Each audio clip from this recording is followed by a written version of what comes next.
विकृति लाई जा सके, समाज में एक दूसरे से डराया जा सके। रामायण कभी चीज की व्याख्या नहीं करता है। तारणा का मतलब होता है शिक्षा। वाकई में ये लोग शिक्षा के अधिकारी, और समुद्र देव ने कहा है भगवान राम से, स्त्री को भी शिक्षा की अनिवार्यता रखी गई है। माँ मैना जी ने समझाया, बेटी स्त्री की यही मर्यादा है कि पति के अनुकूल रहे, पति की मर्यादा है कि वह पुत्र के अनुकूल रहे। समझाया है, विद्या को और विदा किया है। भगवान शिव देवताओं को वंदन पूर्वक विदा करते हैं। देवता लोग अपने अपने धाम पधारे। शिव बाबा कैलाश आए, कैलाश पर शिव बाबा ने नवीन आनंद भजन पूर्वक ले रहे हैं। बहुत दिन बीत जाते हैं। भगवान कार्तिक स्वामी जी का जन्म होता है। श्रुति माता तंत्र शास्त्र उनके व्यक्तित्व का विस्तार करते हैं, गान करते हैं। गोस्वामी जी कहते हैं, सब जगत जानता है, इसलिए मैंने संक्षेप में बखाना है। तमिलनाडु व आंध्र प्रदेश यानी कि साउथ के इलाके में कार्तिक स्वामी, कार्तिक महाराज को मुरुगन के नाम से पुकारा जाता है। एक बार श्रद्धा से जय जयकार बोलिए और बोलिए, कार्तिक स्वामी की जय। जगत जानता है, गोस्वामी जी कहते हैं, भगवान शिव माँ भवानी का चरित्र समुद्रवत है। चरत सिंधु गिरिजा रमना, वेद न पावहि पारू, वरने तुलसीदास की अतिमति मंद गवारू। गोस्वामी जी अपने लिए कहते हैं, मैं मति का अति मंद गवार तुलसी क्या गाऊंगा। जब गोस्वामी जी नहीं गाएंगे तो राजीव क्या गाएगा, हम आप क्या गाएंगे। इसलिए मैं बाबा के चरित्र को यही विश्राम देता हूँ। जाके वल्लभ जी महाराज भरद्वाज जी की भाव देख करके गदगद हो गए। क्यों? शंभु चरित सुनि सरस सुहावा, भरद्वाज मुनि अति सुख पावा। बहुलाल सा कथा पर बाढ़ी, नैन नीरुमावली ढाढ़ी। प्रेम विवश मुख आव न बानी, दशा देखी हर से मुनि जानी। ओ धन्य कब जन्म सा, तुम्हारी प्राण समय प्रिय गौरी सा। शिव पद कमल जिन हई रति नाई, राम ही ते सपने न सोहाई। बिनु छल विश्वनाथ पद नेहु, राम भगत कर लक्षण हेहु। सब छोड़कर भगवान शिव के चरणों में प्रीति हो। राम भक्त का यही सबसे लक्षण है। याज्ञवल्क्य जी महाराज बोले, प्रथमतया शिव चरित्र कहकर मैंने आपके राम प्रेम का मर्म बुझा और सिद्ध हो गया कि आप राम जी के मनसा वाचा कर्मणा सब विकार रहित सच्चे भक्त हैं। अब आपको मैं राम कथा सुनाऊंगा। हम न सुनाएंगे, अब हम आप लोगों को अगले शनिवार को राम कथा के तृतीय अध्याय को सुनाएंगे। तब तक के लिए कथा विसर्जन होत है श्री शंभुनाथ हनुमान।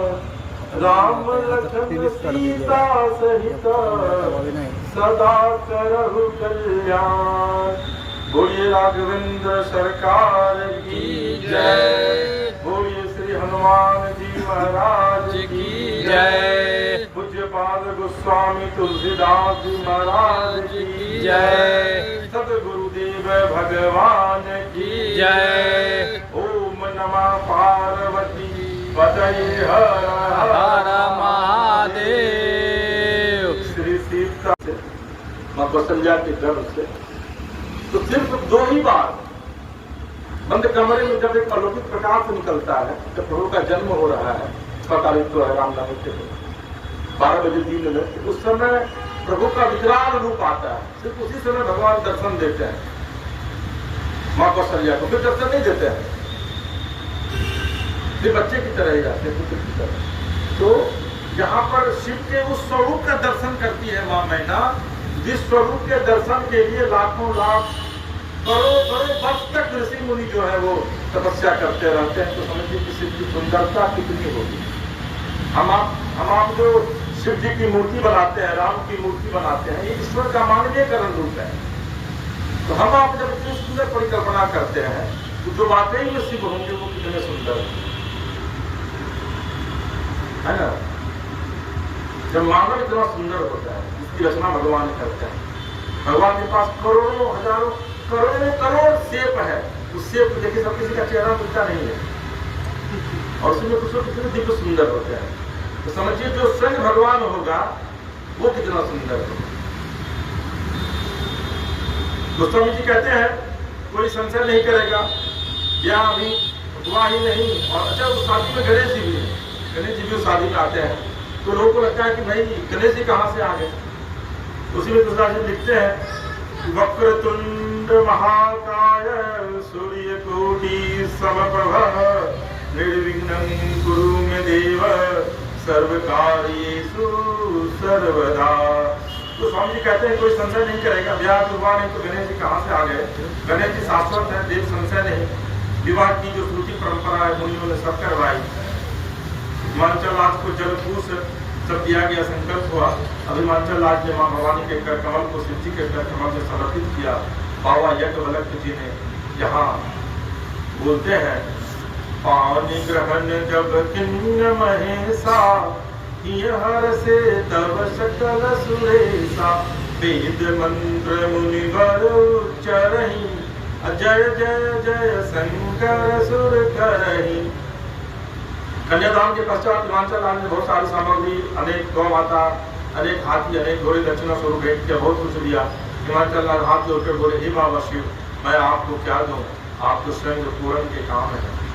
शिव जी ने सब सामग्री वही बांट दिया। क्योंकि जानते हैं शिव जी ही मात्र ऐसे देवता है जो कुछ रखते नहीं है अपने पास, शिव जी के पास कुछ नहीं है। इसीलिए आप देखते होंगे शिव जी खाली शरीर रहते, सांप को रखते रहते हैं, नागंबर पहने रहते हैं, उनके पास कुछ नहीं है, उन्होंने सब दे दिया। इसलिए शिव से बड़े दयालु इस सृष्टि में कोई दूसरे देवता नहीं है। शिव की अगर आप साधना करते हैं ना कि बड़े प्रसन्न होते हैं। रावण को पल भर में सब कुछ दे दिए। अंतिम में रावण कितना मूर्ख था, अंतिम में गया वो कहा कि अब क्या लाते तो बच्चे उठाकर ले चलते हैं। जब उठाकर चलने लगे थे रावण, तो माँ पार्वती को बड़ा माँ पार्वती कभी रावण को लाइक नहीं करती, इससे पुराण में भी है। लेकिन चूंकि भोले बाबा तो कितने प्रसन्न हो गए, और जब शिव प्रसन्न हो गए तो माँ क्या करेंगी। तो माँ जब भी रावण जब भी जाते थे कैलाश पर, तो माँ थोड़ा सा पैर से इसे डगमगा देती थी कैलाश को, तो रावण लौट जाता था। एक बार रावण को लगा कि उसको उठा कर कभी चलना चाहिए, लंके में टूट पड़े।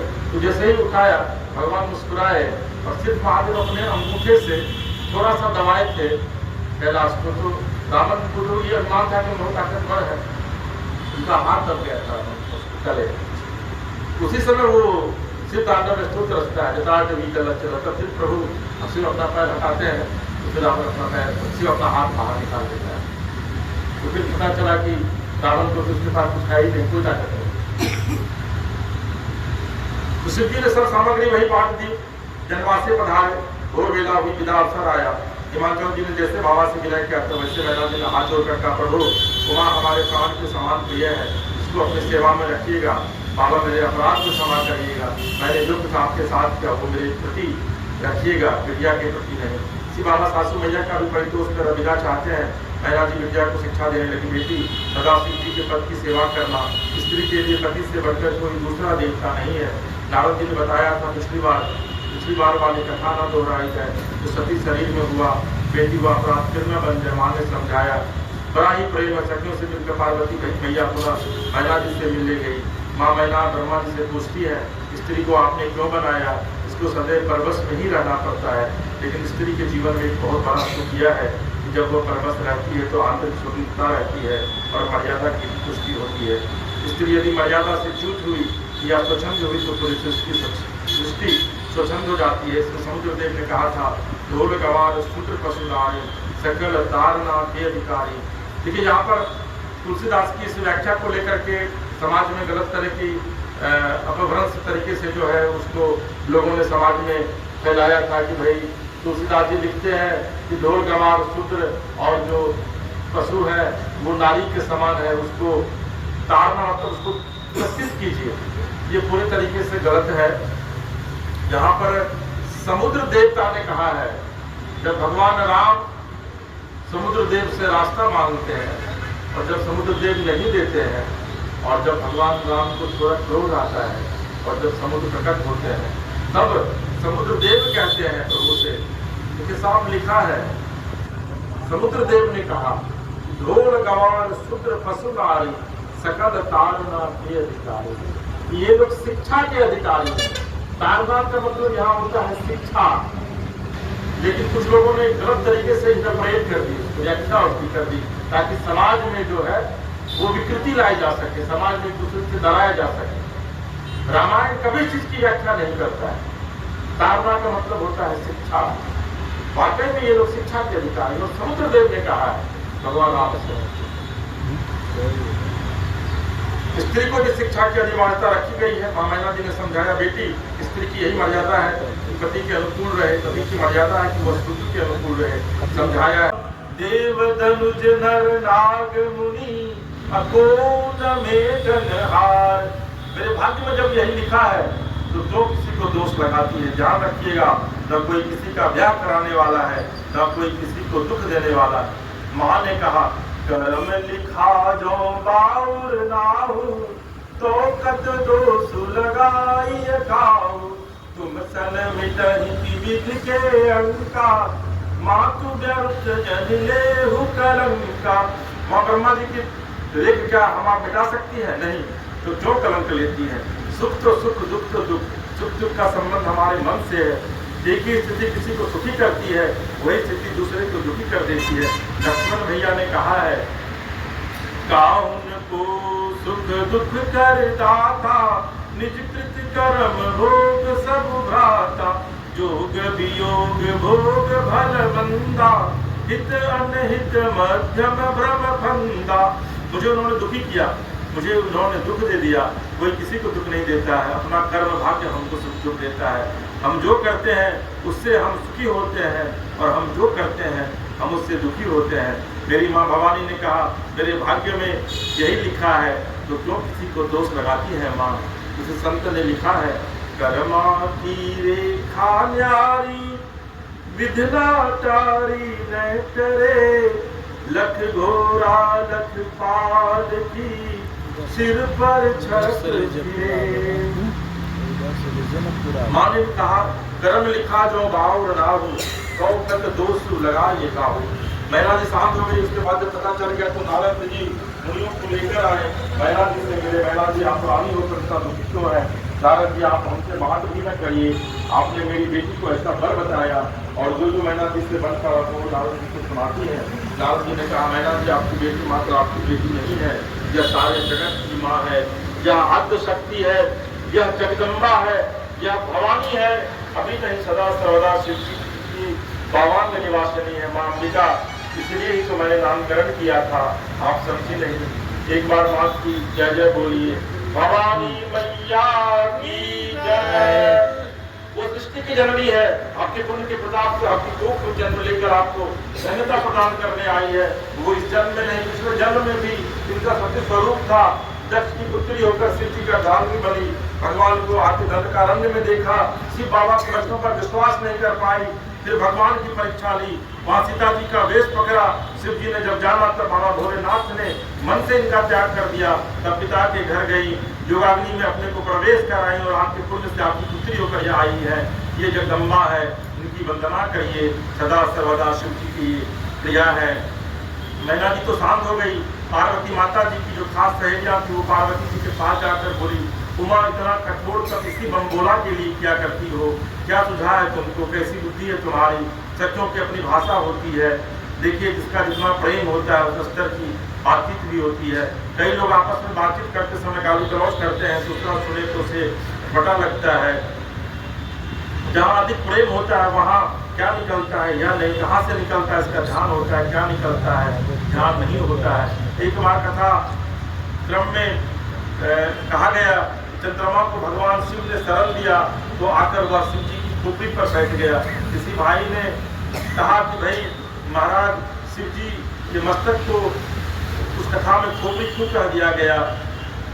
तो ये आप जान लीजिए कि आप जिस भाषा का, जिस वाणी का इस्तेमाल करते हैं, आप अगर कहते हैं कि शिव जी की खोपड़ी पर बैठ गया, आप अगर उसी को ये कहते हैं कि शिव जी के मस्तक पर विराजमान हो गया, तो देखिए दोनों वाणी में, दोनों शब्द में कितना फर्क है। तो हमेशा वाणी जो है वो परब्रह्म है, तो वाणी ऐसी हमेशा बोलनी चाहिए। जिससे दूसरों को कष्ट ना हो। और ये वाणी जो है वो परब्रह्म जो है वो सीधे तौर पर उसको कैच करता है। तो वाणी हमेशा सही बोला कीजिए, क्योंकि वाणी का कोई रूप नहीं होता है। तो जो सखियां हैं वो माँ से संवाद करती हैं, तो उसमें वो शिव जी को लेकर के बहुत अनाप शनाप बोलती हैं।